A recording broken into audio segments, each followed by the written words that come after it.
Hello everybody, welcome back to my channel. My name is Sam, otherwise known as Dreaming Descender, and today we're going to be doing an account tour. For those of you who have been following my Fixing My Account series, you may remember that in my first episode I showed off which characters I had at the time, but I realized I've never actually shown you all my entire account. And my account actually hit its 5-year anniversary a couple weeks ago, so I figured now would be a really great time. I also have some major updates from the last time I uploaded. I am very excited to show you. And towards the end of the video, I will be sharing with you a new upcoming series that I have going on my channel. Here's a little bit of a hint. It involves this guy on screen right now.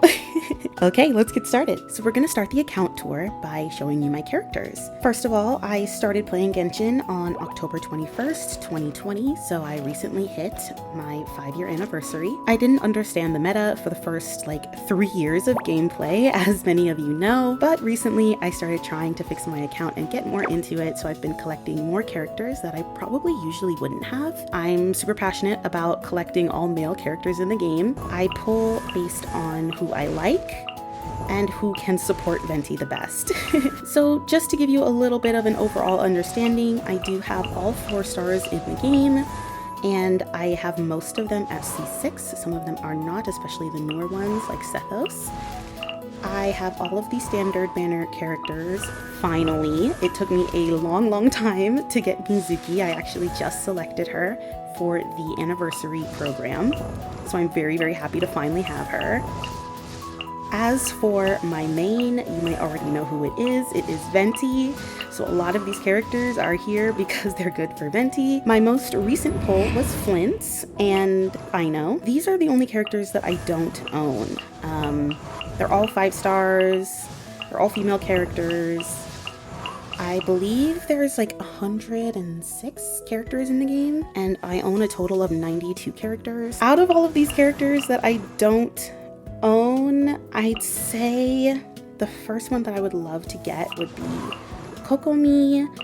After that, I would say Jilonin, just because she's a really great buffer. But honestly, I would be happy with any of these characters. Never looks so cool, but I knew Durin was going to be coming out soon, so I have to save. I'll also mention that I got all of the 4-star characters outfits that have special outfits like Barbara and Jingcho and Zhongling and Fischl. I got all of those for free during their perspective events. The only outfit or skin that I've ever purchased was Klee's, just because I love Klee's so much, and I think this outfit is absolutely fantastic on her. But other than that, I don't really pay for cosmetics, at least not until Milliastra Wonderland. Now I'm willing to pay for cosmetics. And here's another major update. Shenhe is here. And not only that, in addition to getting Shenhe, I also used the To Temper Thyself and Journey Far event to get to Shenhe C1. So now she is C1 and she's doing a great job supporting my Fremine team. She also works really well with Skirk, Team Cake and Ice Cream, which I've showed you all before. She's awesome. I'm so glad that I got her. Now, I won't go through every single one of my character builds because you've seen my Fixing My Account series where I'm trying to make my characters better. So there's a lot of lack going on, but I'll just show you the ones that I think you should know in terms of what's been updated since last time. First of all, we've taken Venti to level 95. A couple of you saw me pull that C7 Mona. It hurt really bad, but luckily that C7 Mona has turned into level 95 Ventis. Taking him to level 95 doesn't change much when it comes to his stats, but I just really love Venti, so I want to make sure I get him to level 100 eventually. He's currently rocking a 66.8% crit rate to 201.6% crit damage ratio. He's still rocking his R5 Astral Vulture's Crimson Plumage, which is Chaska's weapon. And he is still doing a 2-piece attack percent, 2-piece animo damage bonus set, but I think a lot of that is going to be changing very soon. Here is my most recent pull, Flint's. I've given him R1 of Deathmatch. Sorry, Arlecchino, I kind of stole it from her. And he is level 90. His crit ratio is 67.8 over 210.4. He is always paired with Aino in his team. I have him on a 4-piece Night of the Skies Unveiling set. I'll give you a quick look at what those look like. I worked pretty hard grinding for these, so I managed to get a lot of crit rate, crit damage, And then obviously I was focused on attack percent as well. And he works really, really well.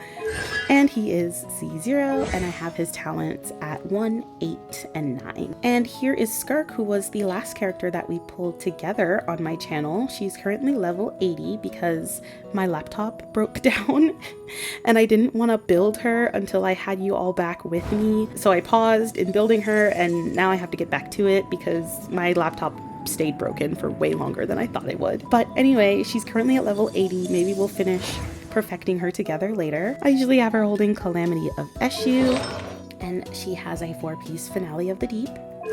She's C0, and her talents are 1, 8, and 8. And here is Shenhe, the one that we could not manage to get in my last pulling video. I have her on a 4-piece Noblesse Oblige, and she is holding Favonius Lance, and her crit ratio is not great, and that's okay because all we need from her is a bunch of energy recharge, which she has.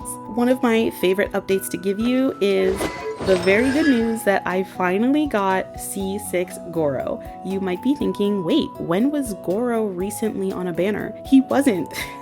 He wasn't recently on a banner at all. I actually got him when I was pulling for Flints. I got a random off-banner 4-star and it was Goro. So I finally have C6 Goro and I could not be happier.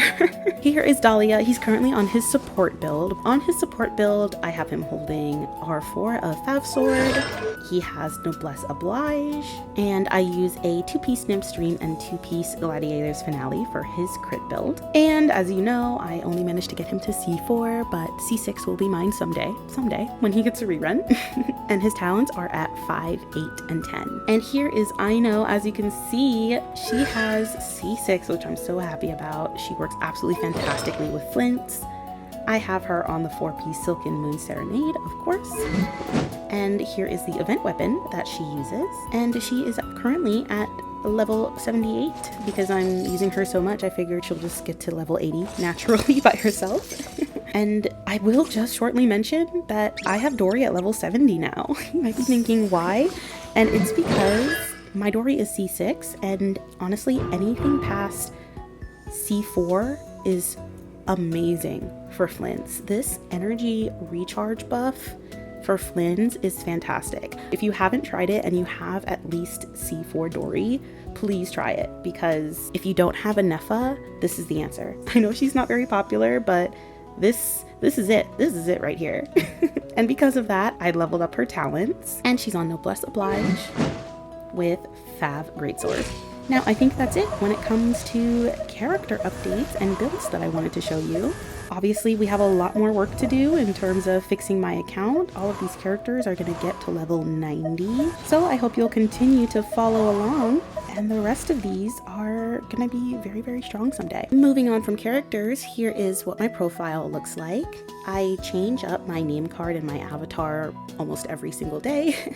Most of the time it's Venti, but sometimes I switch it up just for fun. As for my character display, obviously I want to tell the world that Venti is my main Pookie, so I have him C6 level 95 up front and center. Other than that, I just try and display all Archons and then at least one character from each region and whoever I pulled latest. I'm actually pretty proud of my name card display. I color coordinated it to be my favorite colors and sort of this gradient look. So it goes from this like venti green down to blue, deep blue at the bottom. Do you like it? Like, I don't know. I think graphic design is my passion. I don't know. I am AR60 as of recently. I just turned AR60 this past summer, and I am at world level 9. As for achievements, I have completed 1,252 achievements. I am not an achievement hunter. As you can see, most of these are not done.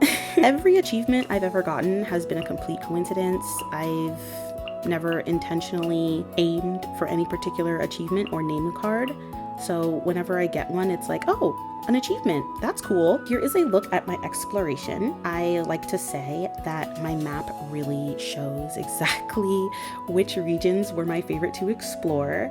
I have Mondstadt entirely at 100%, unless you count Dragonspine. Dragonspine is only at 95%. At the beginning of this year, it was probably at like 50%. So I've been brave enough to go back to Dragonspine recently. The same is true for a lot of regions actually. Liyue is a little less explored in general, but still most of the areas are in the high 90s. The Upper Chasm area is only 76 because a lot of the puzzles are a little too confusing for me.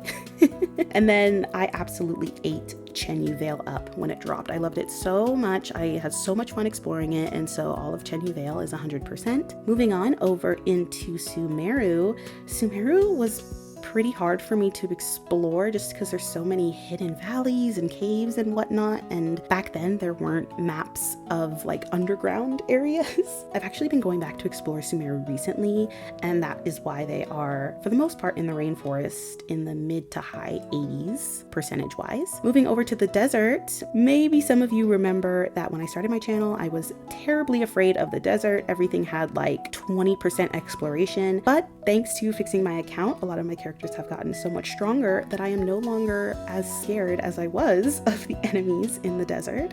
So we have mostly mid 80s in the percentages, and if you go up here we even have 100%. Yay!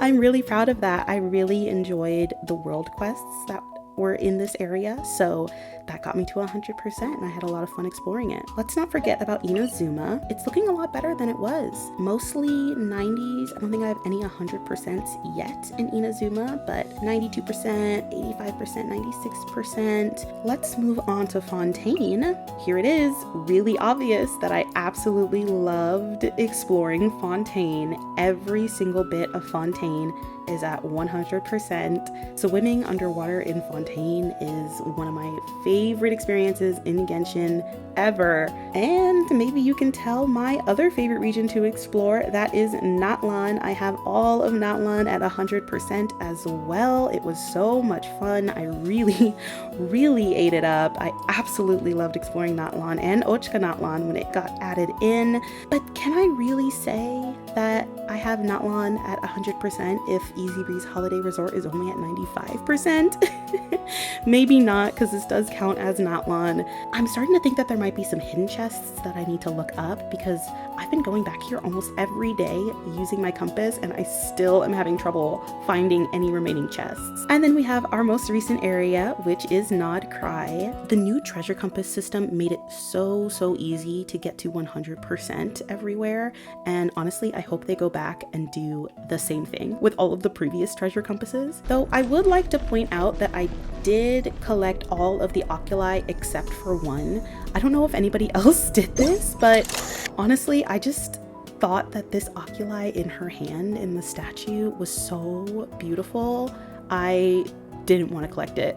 I don't know if you get an achievement for collecting this oculi, but I have no plans to collect it ever because it just looks so pretty. As for our sub-regions, we have Enkanomiya, which is at 86%. I'll just randomly be in the mood to head to Enkanomiya. I can't explain it, but sometimes I'm like, today's a good day to head to Enkanomiya, and I will just go down there and continue exploration. So that's a work in progress. And then we have the Chasm, which is at 96%. I explored the heck out of the underground chasm area when it first came out because it was so easy for me to do as a Venti main. All of the common bosses and enemies are able to be sucked into Venti's black hole. And so literally all I had to do to get around and defeat all the enemies was press Q, and I was good to go.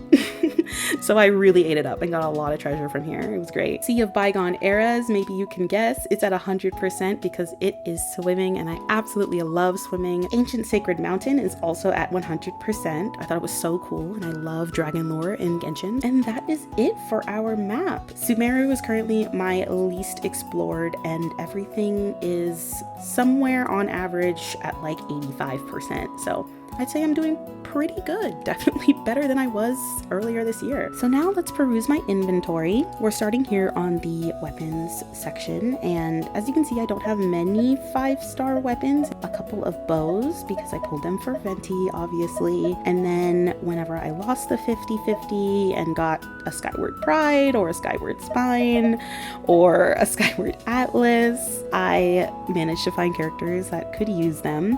And then I also randomly have Vortex Vanquisher, which is actually on the banner again right now, despite it being everyone's like least favorite signature weapon.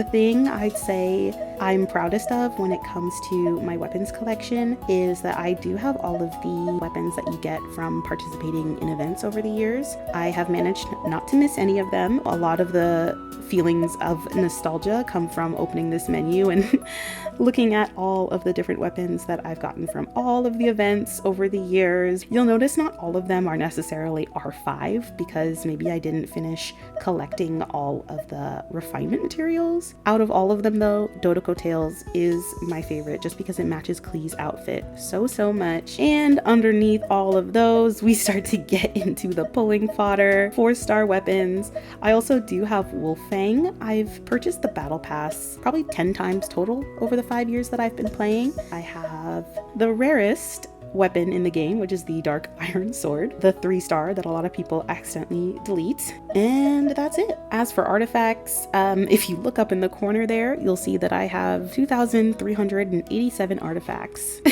This artifact section is going to be the source of my spring cleaning that I'm gonna do in the new year. All of these need to go. Look at that. Oh my gosh, looking through it is just like, wow. Look at all these locked 4-stars. Ugh. Embarrassing. Locked level 0 4-stars just because I saw them and I was like, oh, it's an EM circlet. I should save that. And it has such terrible stats. Ugh, so embarrassing, so embarrassing. Let's move on. Here is the character development items. I have been intentionally restocking my books because I've been draining them doing my Fixing My Account series. I have 1,320 of the purple ones, 8,816 of the red ones, and 4,028 of the white EXP books. So I think I'm set for Durin. That's good. Other than that, I generally don't go farming for materials for no reason, so a lot of this is just what has popped into my account over the years. The things that I actually end up having to go farm for the most are actually Whopper flowers and then Ruin Guard drops. I don't know why, but for some reason I always run out of those. And then these are my weekly boss materials, some random boss materials. I did start pre-farming as much as I could for Yahoda recently, and I heard that she needs these. My gemstones are looking okay. Here are my books. I probably have way too many of these. Like, why do I have 114 of these? And I have 44 crowns, so that's kind of crazy. Weapon materials, I have a pretty healthy stock, and that's it for that. Now here we are at the food section. As you can see, I have all of my favorite foods starred at the top. This is my crown achievement of Genshin Impact, which is that I have 2,000 delicious sweet madame.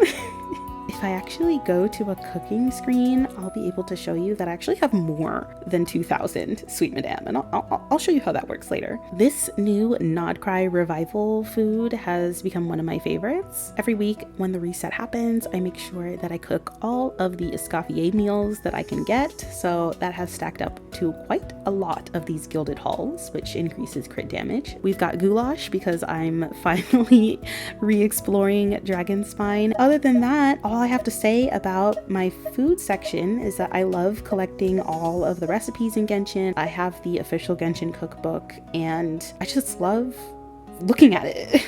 And they all have lore and whatnot. Here is the rest of those sweet madames that I talked about. In addition to Rosaria's special, trying and collect every single recipe and make at least one of everything. Maybe sometimes I'll actually use them. Materials, I have a whole bunch of billets. I don't do a lot of crafting, so whenever I finally do some crafting, I will be set to go, I guess, because why do I have so many? Every week I use the parametric transformer and recycle these types of materials. I think the only thing I want to point out here is that I have 63 scarabs because ever since Sino came out, everyone was always talking about how hard it is to find these things. So every time that I've ever seen one in all of the years since the Sumeru Desert has dropped, I have picked them up and now I have 63 of them. He's probably like level 60, so he probably doesn't need this many, but you know, I grabbed him anyway. I have a bizarre amount of sweet flowers, of course, because I'm always making sweet madames. I only have a few of the grocery items, a whole bunch of Tatalga that I need to trade in. I'm not really out farming for wood very much, so this is just kind of sparse. Barely any fish. My fish collection is very much lacking. All right, we are now in the gadget column. I always have my NRE in the first slot, my camera in the second slot. The third slot is my flex slot. It just depends on where I am I'm exploring or what I'm doing at the moment. And then I always have my treasure compass in the 4th slot. If anybody knows how to make this red exclamation mark go away without actually doing an extraction, please let me know, because it's always there. After finally locking into the reputation quests, I do have all of the treasure compasses. I've got some items from previous events like the Windbloom Festival and Ludi Harpastum, other cute little gadgets that came from events. And for pets, I have 3 little Sealies. I have Endora, who is my favorite pet personally. I have Shiki Kosho, the cloud retainer bird guy, the itty bitty octo baby who I love to use when I'm swimming underwater in Fontaine, of course the firstborn fire sprite, the Neo terminal, the Ujola cat, I think that's how you pronounce that, and this last gadget here is one that I use a lot, the special analysis zoom lens. I will pull out Charlotte and become a professional photographer as far as I'm concerned. As for quest items, so many of these items you can go back and read and look at any time. So I will often actually just come back and look through these photos, and it's just so nostalgic. So if you're into a nostalgia hit, this is the place to do it. Some of them even have cutscenes. Here's us at the bathhouse. Okay, boys, period. Like, so many good memories. I did not know this at the time that I was playing, but because I made the choice not to give her the key, if you know what I'm talking about, then you know what I'm talking about, it actually stays in your inventory. So I guess I'm lucky and I ended up making the decision that, you know, lets you keep it. I'm a trinket collector, even if those trinkets are digital. Do you see what I mean? Like, look at Durin back when he was in Simulanka. Oh my gosh. The Fell Dragon's picture book, like all of this stuff. Ugh. I have a bunch of stuff from World Quest that I'm probably still doing or I'm supposed to turn in somewhere. Moving on to precious items that are certainly precious to me. I have all 5 of the birthday cakes, and maybe I should look this up, but maybe some of you know the answer. You know when you hover over your birthday cake and there's the option to use it? What does that do? If I use the cake, does the cake disappear? I don't want to consume it and then the cake is gone. But also, like, what if I click it and there's primo gems in there and you also get to keep the cake? I don't know. I want to have my cake and eat it too, literally. Other than that, we've got some Zhao lanterns in here. You can see my condensed resin. In here is also my sanctifying elixirs and my dust of enlightenment. These belong to Venti. I don't use them for any other character except Venti. I have a bunch of dream solvents in case I need them. There's some hunting traps from that first quest with Zhongling however many years ago. I never want to accidentally get rid of these items because the nostalgia. As for furniture, unfortunately, because I'm on my iPad, I do not have a lot of load to be able to properly decorate my Serenity pot the way that I want to. So the only thing I'll say about my teapot furniture is that, similar to the weapons, it is so important to me that I have all of the limited event furniture. Even if I'm not able to place it in my teapot, it is important that I have it and that I collect it. Stuff from Lantern Rite and just like so many memories. Look, we have the Thelxie, Water Imp Prince, the like Robot Bennett.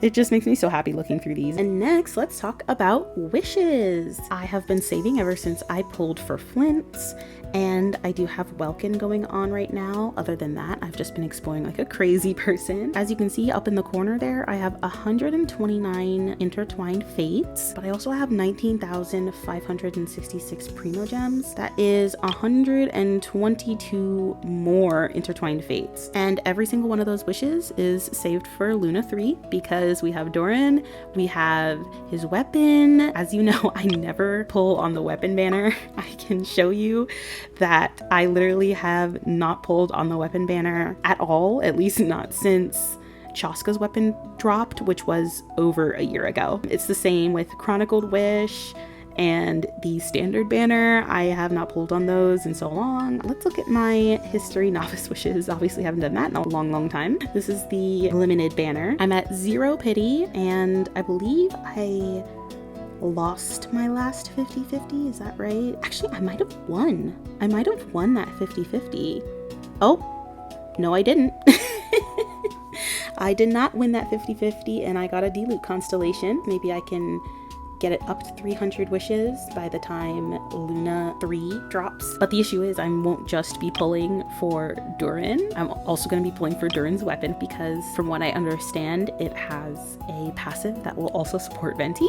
And then I'm going to be pulling for Venti's new weapon, which looks absolutely insane. I cannot wait to have it, and I'm gonna try my best to get it to R5. Can I do that with 300 Intertwined Fates? I don't know, but we're gonna try. I have a whole lot of standard wishes saved up, like a lot. 313 at the moment. I'm thinking that I might just wish all of these standard banner wishes away. Maybe just spend them and see if I can get like C8 and C9 Mona and then be able to get Venti to level 100. I don't know. They are literally just sitting here. I might as well just spend them, right? I haven't bought the battle pass for this round, but I'm considering buying it this time because I did buy the Milliastra Wonderland battle pass, and that actually gives you like a $5 discount. I'm considering just getting the Gnostic Hymn because it's only $5, so I have 8 days to decide, so I'll figure that out. And just to add really quickly, I finished up all of my Adventurer Handbook missions, all of these as well, and the only thing the tour guide tells me is that I have incomplete hangout events. I have quite a few left to do. Let's check out mini games. I'm a big fan of the repertoire of Myriad Melodies. I love rhythm games. I am a rhythm game girly. I've made it to Harmonic Legend, which is the highest title that you can earn in this game mode so far. Here we are at the Cat's Tail. I can't even explain how this happened, but earlier this year, you might have seen my post where I said that I tried TCG for the first time since it came out, and suddenly I got addicted. And when I say addicted, I mean I got addicted. I collected all of the character cards and then also went back and beat all of them on serious mode. I've also cleared all of the tavern challenges on their easy mode and their hard mode. I've also finished the TCG Player's Manual rewards. Every week I come back and do the gauntlet competition, and I always participate in the events and make sure I get all of the rewards. I've also cleared all of the open world challenges in all of the nations. I play every single day. I'm just as bad as Sino at this point. The only thing I haven't completed yet is buying out all of the card shop's commodities. There are still quite a few weapons and support cards that I have not purchased yet, like these up here, and then I certainly have not gotten all of the skins yet because they're pretty expensive, but I've gotten a few of them. Venti would probably be sneezing like crazy right now, by the way. So sorry, Venti. And these are the decks that I'm using the most right now. First one is Kakuku Mains. We have Super Zuki, Healer Butt, and Freeze Remy. I have a whole bunch more decks that I kind of rifle through regularly depending on who I'm challenging. I usually try and form my decks just around characters that I like. And so far those decks are working out pretty well for me because we can actually check my arena records and see that this summer when I first really got into TCG, this was like a nightmare going into the Arena of Champions. As you can see, I did not win. I tried again later. I won one duel, and then I started to understand the game a little better, started making better decks. The first time that I finally got to 5 victories was the second half of September 2025, so still very recently, and I've been able to win for every Arena of Champions since then using my Super Zuki decks. I would highly recommend it if you play TCG. And the last game mode that I will showcase is Milliastra Wonderland. I am a Milliastra addict. My current addiction is this game at the top here, Bridge Battle. I'm at rank Artificier 3, and it is really, really hard to advance in this game because everyone is so good. I've played it 179 times, and I've only gotten 73 victories, but I'm not gonna give up. I really want to get to the legendary rank, so I'm gonna keep trying. And these are all of my favorite Milliastra Wonderlands.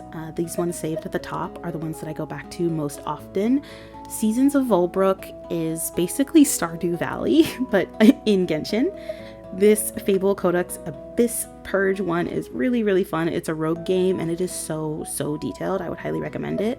Minesweeper is just Minesweeper. And then this is a new one that just came up recently. Can you name all Genshin characters? And that one's really fun to enter co-op in. If you haven't tried Milliastra Wonderland yet, take a look at my screen, and I have a lot of recommendations up here for mostly solo games, but also some collaboration games. The only combat one that I'm really into is Bridge Battle.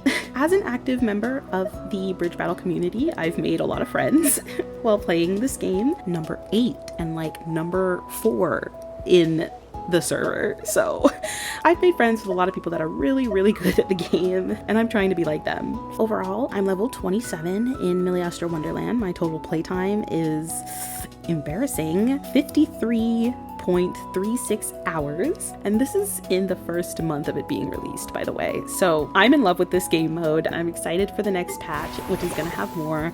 I've completely wiped out all of the rewards on that, as well as the Milliastra Pass. Again, I did buy the Chronicle Battle Pass for Milliastra Wonderland so that I could get the outfit that you see on the left. Here's my total Milliastra information, and you can see I have my Mannequina and my Mannequin on the right. Similar to the way that Barbeloth wanted to give Durin a second chance in Similanka, I decided that Milliastra Wonderland would be a great way to give these characters another chance at life. The one on the left is Lind from the manga, if you have read it, and the one on the right is Rue, if you remember from the Surumi Island world quest. Lind's hair is brown right now. There are no red hair options yet, but as soon as there are, I'm going to be getting that for Lind. The outfit that I want is actually here on the standard banner. It's this one right here. This outfit is so cute. It's so Mondstadt. It would be perfect for Lind. I've been using my wishes or my odes, which are free. You just get them from gameplay. I've been wishing for it and wishing for it and wishing for it, and I haven't managed to get it yet. Hopefully it'll come home soon. So yeah, that's my Milliastra Wonderland experience so far. I'm sure that it's going to be taking my money even more pretty soon. And that concludes my full account tour. If you made it through all of that yapping, first of all, thank you so much for watching and hanging out with me. I think you definitely deserve a little sneak peek as to what's coming up next on my channel. I'm going to be starting another series where in Luna 3 and beyond, I try to build the best on-field DPS Venti that has ever existed on the North American server. That series will be called Venti Maxing, and it all begins with my live stream on December 3rd, where we're gonna pull for Durin's weapon, and 5 copies of Venti's brand new signature bow, the Daybreak Chronicles. We're going to test out all sorts of artifact options and hexarray buff combos with Albedo and Mona and Klee and Fischl. Eventually, it will all culminate into a new and improved DPS Venti building guide so that anyone who wants to make Lord Barbados do those big Archon War numbers can learn to do so all over again. If you're new here and you don't want to miss it, please subscribe to my channel and hit notifications so that you won't miss the live stream. And if you've been waiting for me to come back from my hiatus, thank you so much for sticking around as I got my laptop fixed. Please like the video if you enjoyed, and leave me a comment about all of the best rituals that I can do for good luck before Luna 3 arrives. Please, I'm gonna need it. Thanks again. Bye everybody.